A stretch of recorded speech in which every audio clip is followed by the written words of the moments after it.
অন্যের জন্য শুভ কামনা করলে এটা ফিরে নিজের দিকে আসে, এটা খেয়াল রাখেন।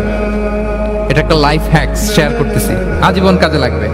অন্যের জন্য যেটাই ভালো কামনা করবেন এটা ঘুরে আপনার দিকে আসবে। অনেকে বলে হুজুর ওর জন্য দোয়া করে আমার কি লাভ?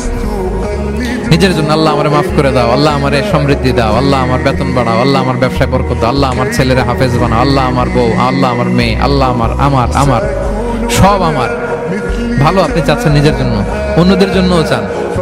আল্লাহ আমার সব ভাইদেরকে মাফ করো, আল্লাহ আল্লাহ আমার গোটা মুসলিম উম্মাকে তুমি বরকত দাও, কল্যাণ দাও, নেতৃত্বে আসার তৌফিক দাও, আল্লাহ সবাইকে সুস্বাস্থ্য দাও।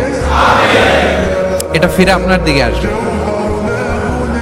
অন্যের জন্য শুভকামনা বহুগুণ বৃদ্ধি হয়ে নিজের দিকে রিটার্ন করে। বিষ্ণু সাল্লাল্লাহু এটাই বলেছেন, মা মিন আবদিন মুসলিমিন ইয়াদউ লিআখিহি বিযাহরিল গায়বি ইল্লা ক্বালা লাহুল মালাকু ওয়া লাকা বিমিসলিন।